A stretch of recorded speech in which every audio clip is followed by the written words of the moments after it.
Pues buenas tardes a todos los que están del otro lado. Bienvenidos a tu programa. Y también le doy la bienvenida al doctor Marco Antonio Polo Scott, el máximo exponente de la psicoterapia transpersonal. Doctor, ¿cómo está el día de hoy? Excelentemente. Buenas tardes, amigos, buenas tardes, amigas, nuevamente encontrándonos en tu espacio de crecimiento basado en la psicoterapia transpersonal. Pues muy contenta de estar aquí nuevamente. Voy a hacer un recuento de lo que estuvimos viendo en otros programas. A grandes rasgos nos comentaba, doctor, cómo es que el nombre que nos pongan tiene una influencia en nuestra vida. Y también los apellidos que tenemos, también cómo hay familias que hacen como fuertes uniones entre sí. Hay familias que son muy tóxicas hacia adentro, pero cuando alguien ataca a algún miembro de esa familia, entonces ahí como que todo cambia, se une en defensa del que está ofendido por el honor de la familia. También nos comentaba cómo es que algunas familias acostumbran poner, por ejemplo, el nombre del abuelo, al primogénito, y así se van el nombre del abuelo, lo va a tener el padre, el hijo, y es una costumbre. Pues bien, quisiera preguntarle qué más nos puede comentar de este tema tan interesante, ya que se quedaron también muchas preguntas en el tintero. Ok, retomemos el hecho de que la familia es sagrada. Sea como la quisiésemos clasificar, hacia adentro la familia es sagrada. Implica lo que usted comenta, maestra, es decir, la familia por dentro se puede intentar o se destroza, pero que nadie toque a ninguno de sus miembros, porque en ese sentido, en ese momento se unen y contraatacan. También habíamos hablado de que la familia, cada uno de sus miembros es responsable de lo que sucede dentro de la familia, y esta responsabilidad está en función del rol, del estatus, del espacio que ubica dentro de la familia. Comentamos los nombres y decimos que los nombres son proyecciones familiares, son formas de identificarnos. No es como yo me llamo, es como me pusieron en casa. Estos nombres están en función del padre, de la madre, de los abuelos, de los tíos, de los padrinos, de personas allegadas en primera instancia. También tenemos los nombres por moda, esos nombres que de acuerdo a determinado contexto sociocultural se van manejando. Me viene ahorita a la mente como a finales de los 70s y principios de los 80s muchas niñas reciben el nombre de Nadia, y Nadia en función de la gran gimnasta rumana Nadia Comaneci. Pero hoy tenemos muchos niños Justin. Así es. Tenemos los Elizabeth, salió la película de Alejandro Magno, en la película recibe el nombre en inglés Alexander. Hay muchos Alexander. Tenemos también en español, tenemos los Rafa, para definir al jugador de fútbol, Rafa Márquez. Hay los nombres que refieren relaciones afectivas ocultas. A veces la mamá o el papá dicen, pero ¿por qué le pusiste el nombre de Ana? No hay ningún familiar. Ana, no hubo una moda de las Anas, pero es que era un nombre que me gustaba. Ya papá o mamá dicen por ahí, me gustaba ese nombre, pero dentro de ello es que se oculta el significado o la identificación con Ana, y a veces tiene que ver con relaciones afectivas del pasado que no se pueden comentar en el presente y que no se transmiten al futuro. Lo que sí se transmite es la identificación. Hay las personas que reciben un nombre y que por voluntad propia se lo cambian, y no me refiero a que hagan un cambio en el registro civil, sino se llaman Amanda, pero no le gusta el nombre de Amanda desde niña y empieza a llamarse María Eugenia. Y entonces todos los nombres, a todas las personas les dice que su nombre no es María Eugenia, cuando se revisa el acta de nacimiento dice, oye, pero si ¿cuál María Eugenia? Si eres Amanda. Sí, recuerdo por ejemplo un niño que se llama Emerson, Ajá. Pero su hermanito no podía pronunciar Emerson y le decía algo así como Memenson. Y total que todo el mundo le dice Memo, piensan que se llama Guillermo, pero su nombre es Emerson. Ok. Ahí fue por cuestión de que no se podía pronunciar, pero toda la gente, toda la familia y los conocidos le dicen Memo. Pero ahí, ¿qué pasa? Él es el que quiso, los otros quisieron. Habría que ver cada caso. En algunos hay la intención consciente por parte de quien recibe el nombre de hacer este cambio. Y en otros hay una transformación. Recuerdo el caso de un niño llamado originalmente Mateo por fecha de nacimiento. Sin embargo, en la familia le decían Panchito. Panchito, Panchito, Panchito. Algunos empezaron a creer que este Panchito se llamaba Francisco. Y entonces, con el tiempo, tiene tal importancia esto, que en los documentos oficiales, cuando llegaban a preguntar el nombre, en lugar de decir Mateo, decían Francisco. Y varios de los hijos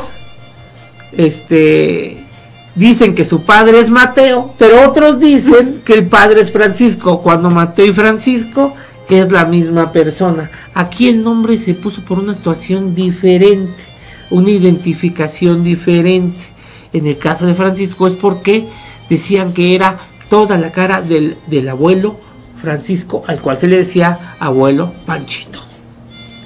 ¿Qué sucede en estas personas que se les va cambiando el nombre por identificarlos con otras que ya tal vez ya murieron o enfermaron o tenían algún tipo de actividad específica? ¿Se les va como marcando con este nombre? Indudablemente.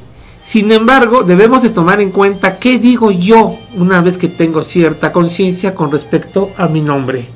Porque entonces tenemos la proyección, por un lado, que se da vía la identificación, y por otro lado lo que para mí significa ese nombre y la forma en que yo lo conduzco en sociedad. Y puede suceder que para una persona el nombre que en un tiempo le fue desagradable, hoy en día le sea más que agradable. Y mucho de lo que tenemos que ver es qué significa para ti tu nombre, incluso poderlo comentar con nuestros amigos y poderles decir: chequen su nombre en la infancia, chequen su nombre en la adolescencia, chequen su nombre en la adultez y díganme qué significaba su nombre en la infancia, en la adolescencia, en la adultez. Si hubo un periodo donde ese nombre no les gustaba o les gustaba menos, o sea, hay una fase donde les gusta más. Y entonces podemos encontrar esta lucha entre la identificación que recibo, que viene exterior, con lo que yo identifico que significa para mí mi nombre. Por ejemplo, cuando yo era niño no era común que alguien recibiera el nombre de Marco. Entonces el nombre que sí correspondía era Marcos. Y por algún tiempo en mi infancia yo no me llamé Marco hacia afuera de casa, sino me llamé Marcos hacia afuera, y los amigos o los conocidos me decían Marcos, aunque yo hacía la corrección. De tanto hacer la corrección me cansé de decir me llamo Marco, y entonces dejaba que me llamaran Marcos. Tanto que recuerdo que en una ocasión que me preguntaron mi nombre, yo dije Marcos en lugar de decir Marco. Ya de tanto estar aclarando. Entonces los nombres se pueden poner por moda, por hechos históricos, algunos hechos naturales que van pasando, por recuerdo de alguien a lo mejor por allá escondido. Todo esto se y los nombres calendario, indudablemente, que están en función del día en que se nace. Sí, por ejemplo, yo tengo por aquí el día de hoy, 18 de julio, es día de San Federico. Y Federico dice que es de origen germánico y significa príncipe de la paz. También tiene que ver mucho lo que significa ese nombre de calendario. Sí, pero no es lo que dice el calendario. Se coloca el nombre del calendario porque los padres, dentro de su tradición, ubican que es el nombre que le corresponde. Obviamente aquí hay una relación religiosa de por medio. No es lo que dice el calendario, es lo que dice la familia con respecto a la tradición de seguir el calendario. Lo importante a considerar. Ok, son por cuestiones religiosas que se pone el nombre del calendario, pero ¿qué pasa, por ejemplo, si están en una religión católica, le pusieron Federico, Juan, que son nombres, bueno, Juan nombre bíblico, y de pronto él ya de grande no es católico. ¿Esto le afecta, no le afecta? Sería muy poca la repercusión. Aquí lo importante es lo que yo digo que significa mi nombre, más que lo que dijeron. O sea, en los primeros años la identificación se va a venir de afuera. Por ejemplo, recibe el nombre de Ángel porque el papá se llama Ángel y porque el abuelo a su vez se llamaba Ángel. Es considerado como persona seria, responsable. Se le identifica y se le proyecta que él debe de ser serio y responsable. Con el transcurrir de los años, también va a tomar, o debe de tomarse en cuenta, qué es lo que dice él que significa su nombre. Y tal vez diga, no significa ni serio ni responsable, sino relajiento y plácido, o sea, tranquilo. Sí, doctor, pero yo me pregunto, en lo que se da uno cuenta, en lo que reflexiona, pues ya fueron bastantes años. Por ejemplo, aquí tengo el 23 de julio es Santa Brígida.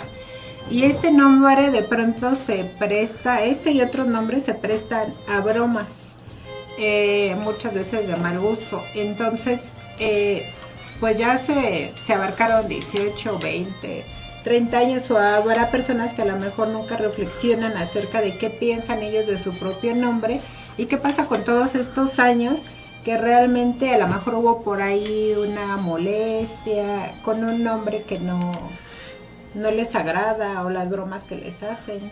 Comentaba que en muchas ocasiones el nombre de la infancia no tiene el impacto de la adolescencia y no tiene el impacto de la adultez o de la vejez, que nuestro nombre, considerando determinados periodos, va a tener cierta implicación hacia la persona. Por ejemplo, en mi caso, y recuperando mi experiencia, mi nombre, no era común que alguien se llamara Marco Antonio y tampoco era común que alguien se llamara Marco Polo. Entonces, cuando eliminaban el Antonio y dejaban Marco Polo, me convertía yo muchas veces en motivo de la broma, de la guasa de mis compañeros de clase, incluso de mis profesores. No era común. Recuerdo que cuando investigo con respecto a Marco Antonio, que por cierto, mi padre decide ponérmelo en el último momento, mi nombre iba a ser exclusivamente Marco para ligarlo con mi apellido Polo. Cuando mi padre le preguntan cómo se va a llamar, se saca de la manga el Antonio. Entonces me dice Marco Antonio. ¿En función de qué? Es un nombre de moda para mi padre, porque en este tiempo ubica a dos cantantes, sobre todo a Marco Antonio Vázquez, y un poquito ya empezaba a aparecer Marco Antonio Muñiz. Entonces mi nombre es un nombre de moda, colocado en el último momento, porque el impacto de mi madre, que es la que decidió que me llamara Marco, era únicamente Marco. Para mi padre no coincidía que tuviera un nombre que para él no reflejaba ser nombre. Entonces aquí el impacto se va dando a través de los tiempos. A mí de niño no me gustaba mi nombre. En la adolescencia me parecía maravilloso que me dijeran Marco Antonio. Y ya de adulto, cuando me llegan a decir Marco Polo, pues me fascina, me encanta. Pero ya hubo aquí una reconciliación con mis nombres. Por eso es importante saber en qué momento, en qué etapa de la vida nos encontramos para ubicar los nombres en función de estas etapas y saber cómo se van dando, qué identificaciones hay de afuera hacia adentro, pero también qué le doy yo como significado a mi nombre hacia las demás personas y claro, hacia mí.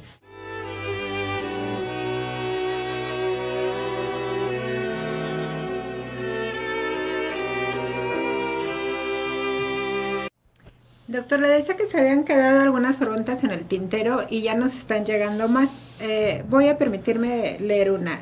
Dice, ¿qué opina de los nombres raros que le ponen algunos padres como Caín, Maciosare o Yahoo? Porque hay este tipo de nombres.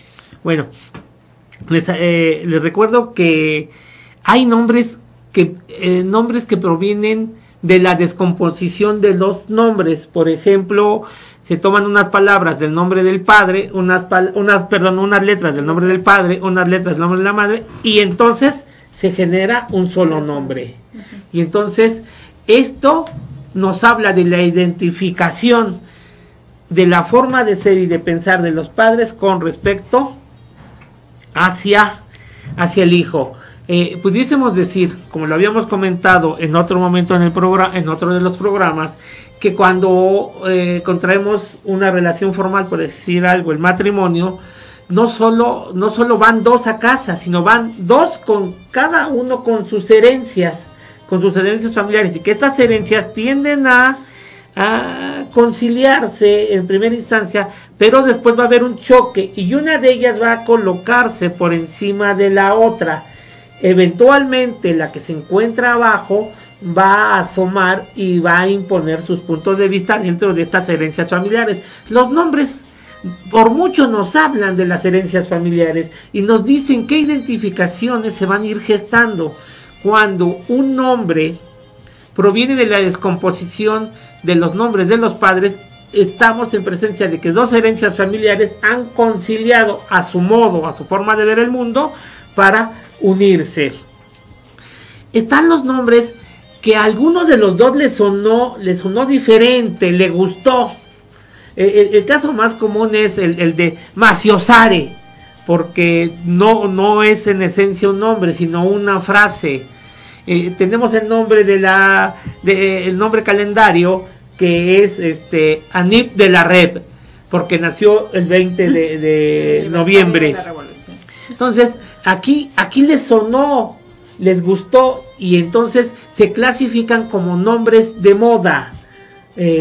Uno porque está en el calendario y lo determinan como tal, y otro porque la frase la juntan y entonces dicen nos gusta o me gusta. Uno de los miembros de la familia con todas sus herencias se está imponiendo al otro. Y también porque quieren que su hijo a lo mejor no se llame como ningún otro, ¿no? Como el caso de Caín, que también es un nombre raro, pero existe. Doctor, ¿qué pasa también con los días que nacemos? ¿Tiene que ver con cómo va a ser el comportamiento de uno si nazco el mismo día, digamos, que mi mamá, o si nazco el día en que mi abuelito murió? ¿Tiene que ver? Mire, lo que podríamos hacer es hacer un análisis de las fechas en función de lo que transgeneracionalmente se ha establecido. Las fechas son importantes, sin embargo, analizarlas de manera aislada, muy poca información nos da. Valdría la pena tener un familiograma o un genograma para checar qué significa esta fecha en función de las fechas de los eventos más trascendentes dentro de las 2 o 3 generaciones familiares. Ahora, a algunas personas les es importante la fecha de nacimiento. Casi en Occidente ponemos como referencia la fecha de nacimiento. Sin embargo, en otras culturas o en otros momentos de algunas culturas, la fecha en que se coincide es más importante que la fecha de nacimiento. Entonces regularmente se le dan 10, 12 días hacia adelante o hacia atrás para medianamente medir la fecha de la concepción, y que nuevamente manejarla de manera aislada pues muy poca información da. Pero cuando se ve el familiograma o el genograma, entonces se pueden hacer algunas aclaraciones o se puede saber más de su significado. Pero esto también se va presentando en el código de creencias de las familias, pero también en el inconsciente transpersonal, porque de pronto usted nos comenta que en otras culturas se ve la fecha de gestación. Algunos, muy pocos, planean, yo quiero que nazca en abril mi hijo, entonces le resto 9 meses. ¿Qué pasa? Ese día en que se gesta, ¿tiene que ver algo con lo que traemos en el inconsciente o no tiene nada que ver? Sí, sin embargo, intentarlo analizar de manera aislada, muy pocos resultados nos da. Tendríamos que tomar en cuenta a estos dos instrumentos principalmente, el familiograma o el genograma, para saber qué información transgeneracional se está transmitiendo con la fecha de nacimiento. Indudablemente tenemos de por medio 2 herencias familiares, y en esas herencias familiares vienen acontecimientos, vienen fechas, vienen concepciones, vienen nacimientos, vienen enfermedades, vienen secretos. hay mucha información, por eso es importante tener instrumentos que nos permitan verificar si hay algún significado relevante con la fecha de concepción o con la fecha de nacimiento. Ok, pues me voy a permitir leerle otra pregunta y dice así: ¿el nombre da personalidad y cualidades? Sí, sobre todo por la conducta, los acontecimientos y lo relevante que la persona se hace en primera instancia hacia sí mismo y posteriormente hacia la sociedad. Como un ejemplo, teníamos un compañero, el compañero Filemón Melitón en la preparatoria. Este compañero Melitón era muy serio, muy aplicado, alguien muy responsable, con quien daba gusto realizar las actividades que nos encomendaban. Melitón Holguín, por cierto, un saludo donde te encuentres, amigo. Obviamente, ese nombre Melitón, bajo otro contexto, hubiese sido un nombre para hacer algunas mofas, algunas burlas. En su caso, su nombre imponía. ¿Quién hizo que su nombre impusiese? Él mismo, por medio de su conducta, por su forma de ser. Porque además de ser serio, responsable, operativo, era alguien que estaba dispuesto a ayudar a los demás. Ok, entonces ahí el sinónimo de responsabilidad era decir Melitón. Por ejemplo. Hay otra pregunta que dice: ¿el nombre marca drásticamente el destino de la persona, sí o no, y por qué? En algunos casos, y sobre todo cuando la persona siente rechazo al nombre, pero sin embargo lo sigue ocupando, o el nombre, la persona también lo identifica con algún miembro de la familia, el cual no quiere ser mencionado porque traiga consigo secretos, puede determinar. Pero ¿quién lo determina?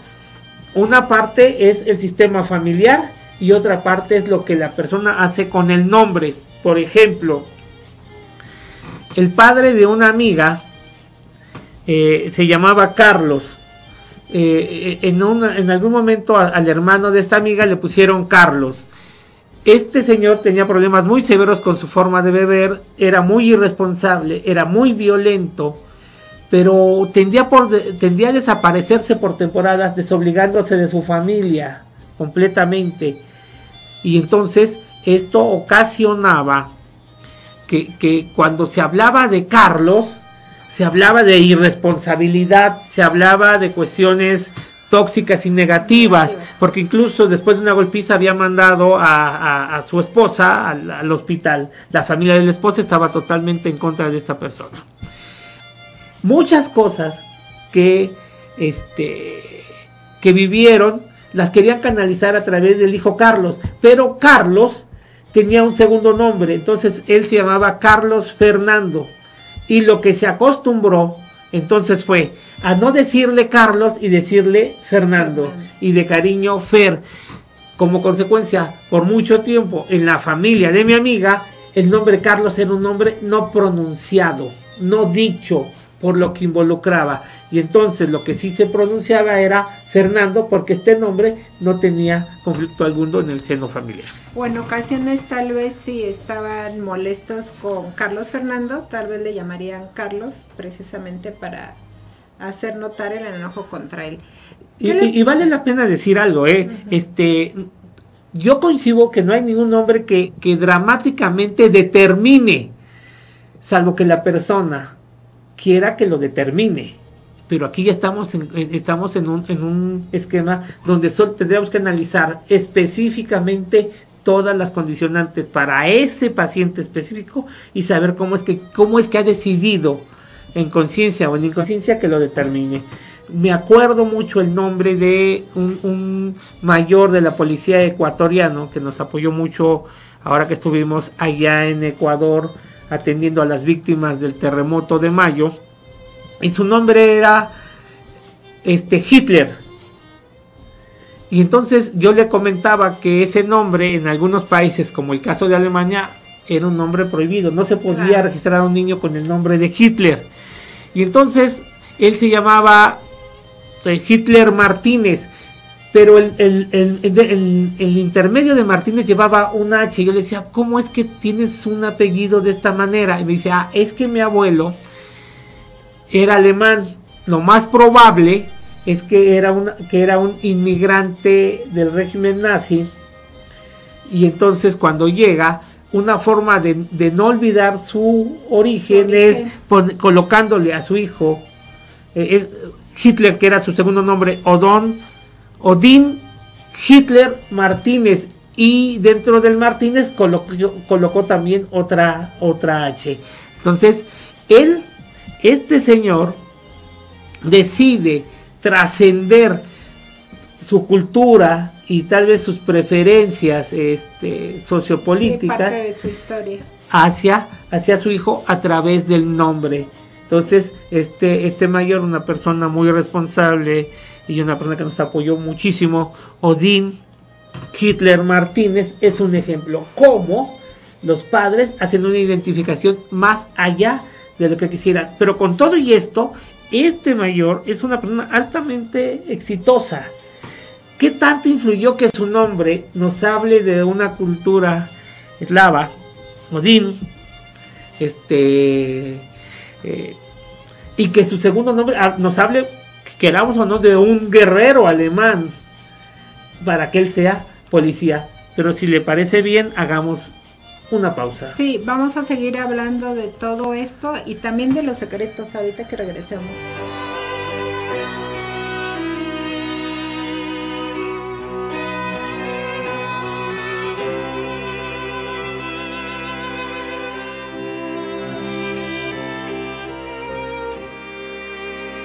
Me gustaría comentarle algunas estadísticas que sacamos y nos dicen que los nombres, por ejemplo, de Anna y Elsa, que tienen que ver con una película de Frozen, son muy populares, así como Sofía y Sebastián son de los nombres más populares, pero esto tiene que ver con los artistas y con las películas.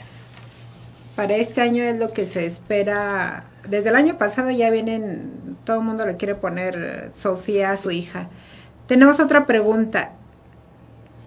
Dice Francisco Valdés: ¿es viable ponerle a mi hijo Francisco, ya que su abuelo, su padre y él se llamarán así? ¿Le afectaría yo en algo? Bueno, gracias por sus saludos. Francisco, el nombre que le pongas va a influir, va a afectar de una manera o de otra. Esta secuencia del nombre Francisco se le conoce también como nombre de linaje, es decir, las distintas generaciones anteriores han recibido el nombre. Todos los nombres son identificación, el que le pongas. Si vas a seguir la tradición de Francisco, es excelente. Solo recuerda que en la medida de lo posible, no colocar sobre el niño lo que no le pertenece. Es decir, que las características del abuelo, del padre y tuyas, que van a pasar por herencia familiar, sean las que influyan sin agregarle otros elementos. Al final, él, cuando tenga conciencia, determinará de qué forma quiere vivir su nombre. Algo que a veces minimiza es cuando acortamos los nombres o ponemos los sobrenombres. Esto sí tiene más conflicto. Entonces, los sobrenombres traen consigo una carga que a veces minimiza a las personas, y en aquellos que tienen conflictos de sentirse menos, es decir, de autoestima, les impacta más. ¿Como qué caso?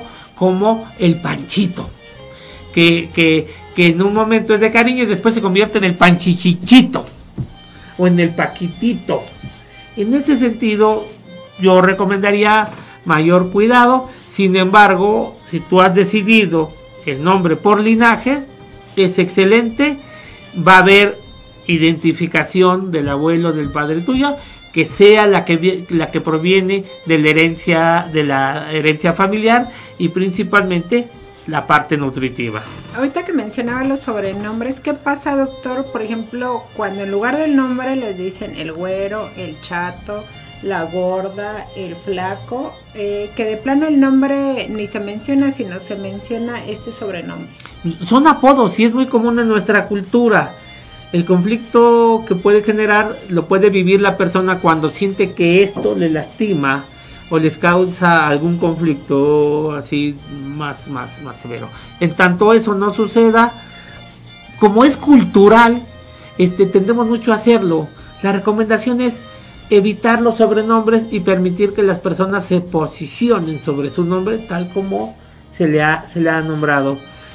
Retomando un poquito, yo recuerdo el caso de una paciente que me decía y me comentaba, se llama Beatriz, de su sobrenombre era Betty, pero llegaba un momento que la veían tan chiquita que le decían Betita. Y entonces ella decía, cuando me decían Betita, me causaba un conflicto fuerte, porque yo me sentía menos cada vez que me lo decían, a pesar de que el sentido del nombre era darle mucho más cariño. ¿Esto le corresponde a los padres explicárselo a los niños desde pequeños? No, yo creo que tiene que ver con una conducta nutritiva por parte de la familia, no cambiar los nombres y sobre todo no poner apodos, aunque comento, es cultural, mucho en los latinos, es irnos más despacio con respecto y meditar más esta parte de colocar los sobrenombres. Ahora, si eventualmente se coloca, tener cuidado de que no se trascienda.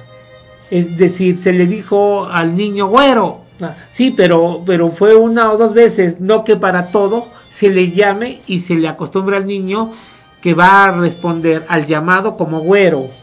Los niños no son tan conscientes de este tipo de cuestiones y no tendrán por qué serlo. Dejemos que crezcan de la manera más sana, a su tiempo y a su ritmo. Nos está recordando aquí también Belia Valadez y nos dice, ¿qué pasa con los nombres que son más de 4 o 5 como Elvira María de Los Ángeles? Bueno, era una costumbre muy española, incluso muy de la realeza, que a la fecha se sigue dando, donde existen más de 3 nombres. Para nuestra cultura, nuestra sociedad en este tiempo, los nombres están compuestos de 1 o 2 máximo. Es raro encontrar a alguien que tenga 3 nombres. Solo habla de la forma en que la familia visualiza la forma de identificar a alguien a quien va a recibir esos nombres. Ok, pero no pasa más que eso. Pues vamos a seguir hablando de esto, te queremos seguir escuchando, así es que síguenos mandando tus preguntas, que este programa está hecho para ti, precisamente para resolver todas tus dudas.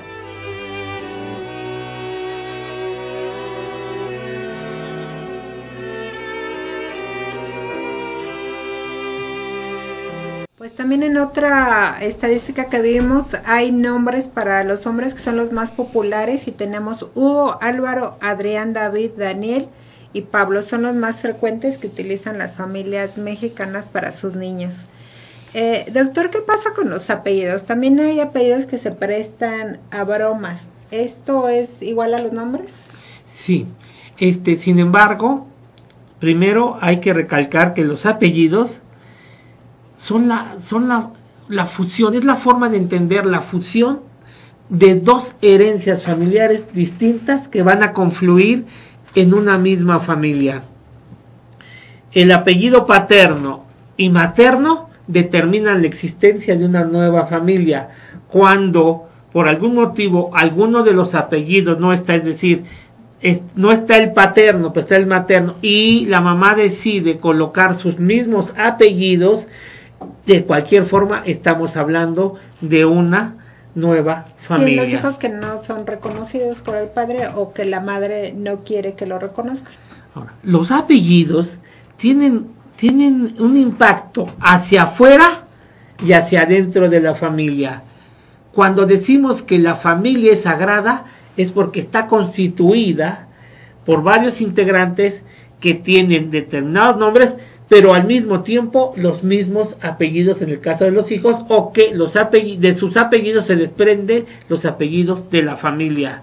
Por ejemplo, los Hernández Sánchez son dos apellidos, pero que conforman una misma familia, y a partir de ahí una nueva visión en torno a lo que es la familia. Las herencias familiares han confluido en los Hernández Sánchez, en su caso en los Cárdenas Rico, en mi caso en los Polo Scott, y así sucesivamente. Y los apellidos hacia adentro implican mucho más que dos complementos del nombre. Y la primera reflexión que yo haría es preguntarles a nuestros amigos qué significan para ustedes sus apellidos hoy en día, porque podemos tener que estos también se hayan movido dependiendo de las etapas y también el lugar que tú ocupas en tu familia. Eso es hacia adentro, pero tenemos lo que involucra socialmente los apellidos. Por ejemplo, en el barrio donde crecí existían los López Cárdenas. Los López Cárdenas era una familia donde la tranquilidad no imperaba. Eran fiesteros, bulliciosos, relajientos, incluso de mucha copita, y eventualmente violentos. Entonces, cuando alguien decía, ¿y de qué familia es este niño? Pues de los López Cárdenas. No, pues cuidado con este chamaco. Entonces podemos identificar también estatus abolengo respecto a cómo se ve culturalmente con algunos apellidos. Así es. Incluso en el caso de usted, maestra, ¿qué significa socialmente hacia afuera de la familia Cárdenas Rico? ¿Qué se decía en el barrio que usted recuerde? Bueno, yo siempre que recuerdo con qué ligan el Cárdenas, pues bueno, es con gente de la política que lleva ese nombre, y a mí en lo personal no me disgusta. Al contrario, es como que alguien que ha sobresalido de alguna manera lleva un apellido, o yo lo llevo más bien. Y el Rico, pues el Rico hay veces sí me han hecho bromas, pero nunca me he molestado. Me dan risa, me hacen un rato agradable, pero sí, me hacen bromas por el Rico. Pero específicamente, Rico Cárdenas, en el contexto social donde se desarrolló, ¿qué significaba para las otras personas? Pues según yo, a los Rico Cárdenas en mi colonia nos ven como una familia seria, de cierto grado social, un poquito más acomodado, nos ven como personas muy cumplidas, serias. Eso es lo que yo oigo cuando dicen, es Rico Cárdenas. Esto sucede mucho, sobre todo en los barrios o en las comunidades muy cercanas a la familia, donde el comportamiento de la familia a través del tiempo va determinando cómo es concebida y vista la familia. Entonces, pudiendo ser que dos apellidos generen como identificación algo tóxico, o lo contrario, algo nutritivo. Hacia afuera y en la sociedad, la primera llamada, la primera forma de vernos no es por lo que somos nosotros, sino por lo que es nuestra familia. Tanto que algunas personas, algunos padres, quieren perpetuar sus apellidos a través de sus hijos y buscan colocarlos como apellidos compuestos. Por ejemplo, si se diese el caso que yo quisiera que mi hija mayor recibiera mis apellidos y al mismo tiempo el apellido de su madre, yo diría, o podría hacer un trámite para decir que ella se llamase Lorena Polo Scott Hernández, con la intención de volver que mis apellidos Polo Scott me trasciendan a mí mismo y trasciendan a través de mis hijos o de mis hijas.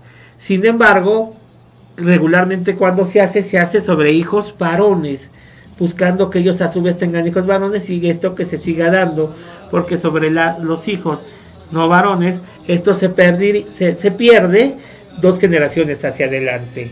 Pero es una forma de generar un abolengo dentro de los apellidos y determinar que la familia de origen tiene características altamente sobresalientes para la persona que lo hace. Estoy recordando también cómo los grafólogos identifican en la firma que hace uno que tal vez uno sobresalta más uno de los apellidos o a lo mejor nada más uno. Por ejemplo, nada más Rico o nada más Cárdenas. Esto también se representa en nuestra firma, ¿no? Lo que nosotros le estamos dando de significado.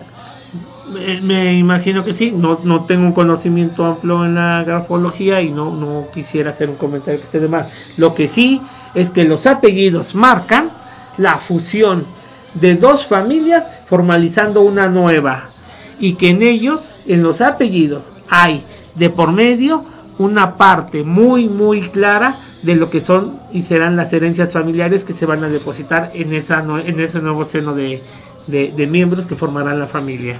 Pues vamos a un último corte, queremos seguirte oyendo, por favor. Este es tu programa pensado y creado para ti. Seguimos con el máximo exponente de la psicoterapia transpersonal, el doctor Marco Antonio Polo Scott. Regresamos.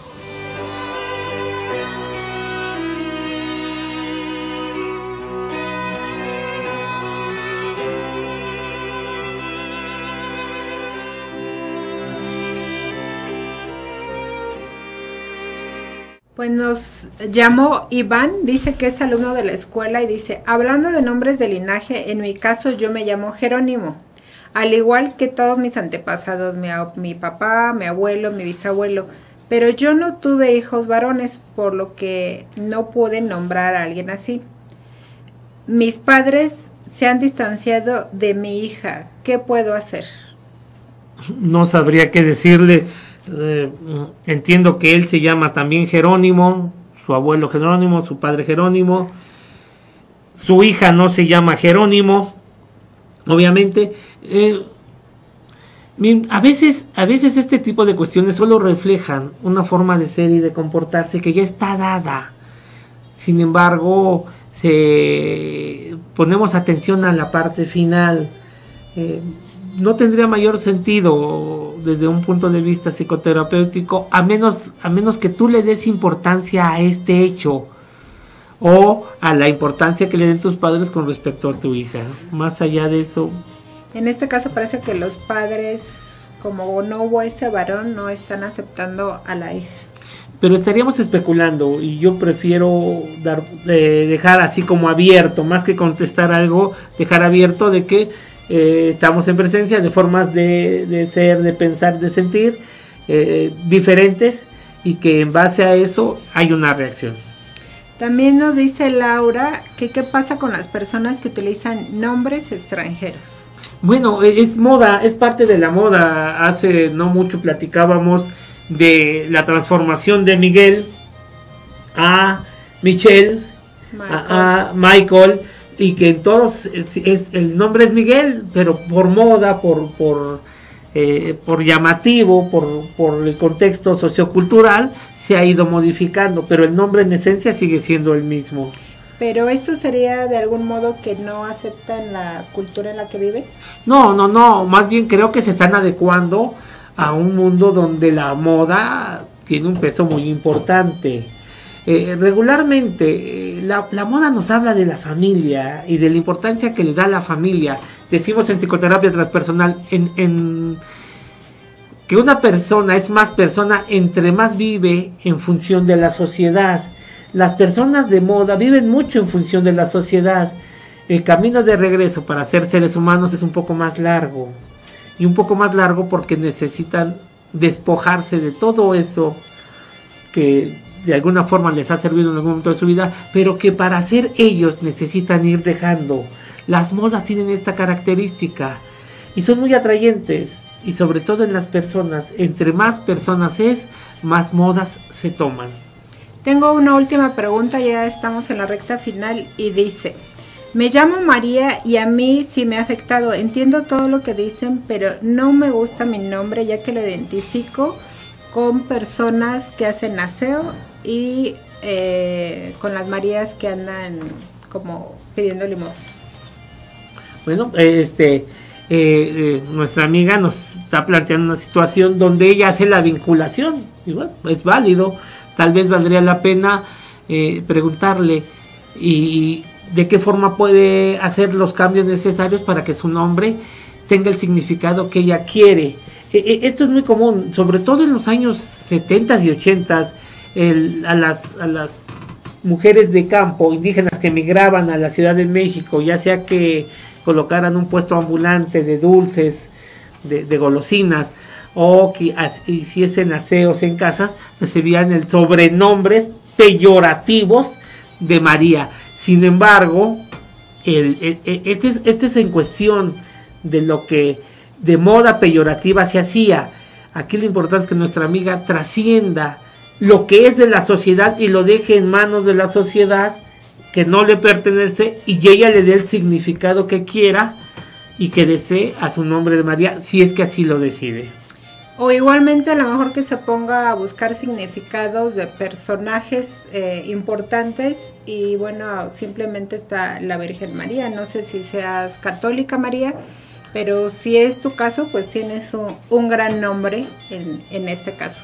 Doctor, pues ya estamos por terminar el programa. ¿Qué más podrían hacer todos los que nos están escuchando, nos están viendo?